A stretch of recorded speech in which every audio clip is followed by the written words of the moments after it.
نبی کریم صلی اللہ علیہ وسلم نے جو مبارک خواب دیکھا، اللہ تبارک و تعالیٰ نے اس خواب کو سچ کر دکھایا۔ لقد صدق اللہ رسولہ الرؤیا بالحق لتدخلن المسجد الحرام ان شاء اللہ آمنین محلقین رؤوسکم ومقصرین لا تخافون۔ یہ اللہ کے نبی صلی اللہ علیہ وسلم نے مبارک خواب دیکھا، اور اس کے بعد اگرچہ حدیبیہ کے مقام پر روک دیا گیا، عمرہ نہیں کرنے دیا، لیکن رب تبارک و تعالیٰ نے اسی موقع پر یہ مبارک آیت کریمہ نازل فرمائی جب صلح حدیبیہ ہوا، انا فتحنا لک فتحا مبینا، کہ حبیب ہم نے آپ کو فتح مبین عطا فرمائی۔ حالانکہ بظاہر ایسا لگتا تھا کہ جو اس کی شکیں ہیں اور جو اس کی صورتحال ہے، صحابہ کرام بڑے پریشان ہیں کہ یا رسول اللہ صلی اللہ علیہ وسلم کیا ہم حق پر نہیں ہیں، ہم دب کر معاہدہ کر رہے ہیں۔ اللہ کے نبی صلی اللہ علیہ وسلم نے فرمایا نہیں ایسا نہیں ہے، یہ رب تبارک و تعالیٰ کا میں رسول ہوں، میں جو فیصلہ کر رہا ہوں رب تبارک و تعالیٰ کے حکم پر۔ بے شک بے شک۔ پھر اس کے بعد یہ سارے کے سارے معاملات آئے، اور پھر اللہ کے نبی صلی اللہ علیہ وسلم نے، چونکہ قریش نے خود معاہدہ توڑا، میرے آقا صلی اللہ علیہ وسلم نے کوئی معاہدہ، کوئی پیکٹ، کوئی کانٹیکٹ نہیں توڑا۔ جب بھی خلاف ورزی ہوئی ہے معاہدات کی، وہ سامنے کفار کی طرف سے، چاہے میثاق مدینہ ہو، چاہے صلح حدیبیہ ہو، کوئی بھی معاہدہ ہو، یہ آقا دو جہاں صلی اللہ علیہ وسلم کا ریکارڈ ہے دنیا کے اندر۔ تو حضور صلی اللہ علیہ وسلم 10,000 صحابہ کرام کو لے کر ایک لشکر جرار اللہ بھرا ہوا وہ نکل پڑے مدینہ منورہ سے رمضان المبارک کے بابرکت مہینے کے اندر، اور چلتے چلتے راستے کے اندر اللہ کے نبی صلی اللہ علیہ وسلم کا جو سر انور ہے بار بار آپ کی اونٹنی کی کوہان پر لگتا ہے۔ اذا جاء نصر اللہ والفتح ورأیت الناس يدخلون فی دین اللہ افواجا فسبح بحمد ربک واستغفر انہ کان توابا۔ اللہ تبارک و تعالیٰ نے یہ مبارک لمحہ عطا فرمایا۔ المختصر یہ کہ جب مکہ مکرمہ کے اندر داخل ہوئے تو سب لوگ ادھر ادھر، پہلے تو انہوں نے کوشش کی کہ ہم مزاحمت کریں گے، لیکن پھر انہوں نے کہا کہ اتنا بڑا لشکر جرار ہے اور ہر طرف سے داخل کیا تھا۔ آقا دو جہاں صلی اللہ علیہ وسلم نے چولہے جلانے کا کہا تھا، ہر طرف آگ نظر آئے، تو مسلمانوں کا روب اور مسلمانوں کی ہیبت اس قدر طاری ہوئی کہ بہت پریشان ہو گئے۔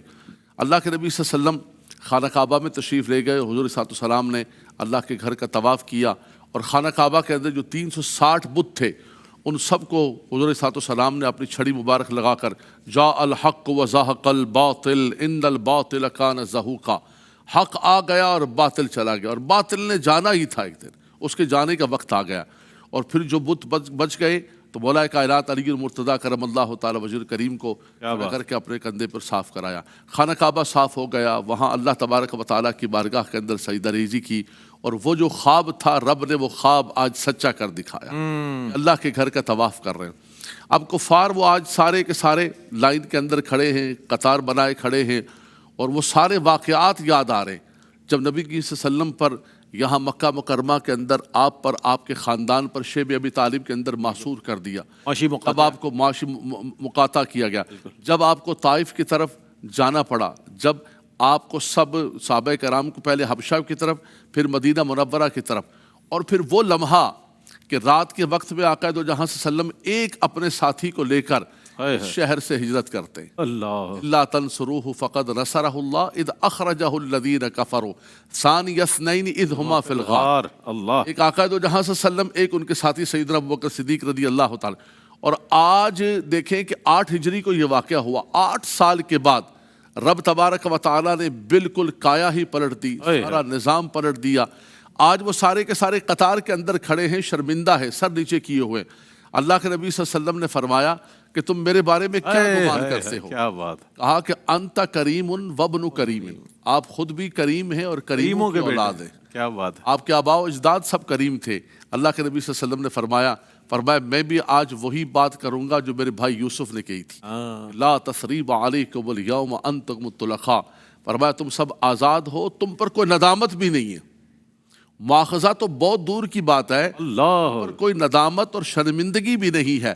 جیسے یوسف علیہ السلام نے اپنے بھائیوں کو معاف کر دیا، میں تم سب کو معاف کرتا ہوں۔ جس نے دروازہ بند کر دیا اسے بھی امان ہے، جو ابو سفیان کے گھر میں داخل ہو گیا اسے بھی امان ہے، فرمایا سب کو امان ہے، یہاں تک کہ اس امت کا فرعون هذه الامہ ابو جہل، جو کہ بدر کے اندر مارا گیا، اس کا بیٹا اکرمہ بن ابو جہل وہ بھاگنے لگا، حضور صلی اللہ علیہ وسلم نے اپنا کپڑا مبارک دیا اور کہا کہ اس کو بلاؤ، اس کو بولو بھاگو نہیں، تمہیں بھی امان ہے۔ اور یہ اس کے لیے آقا دو جہاں صلی اللہ علیہ وسلم نے امان کے طور پر نشانی بھیجی۔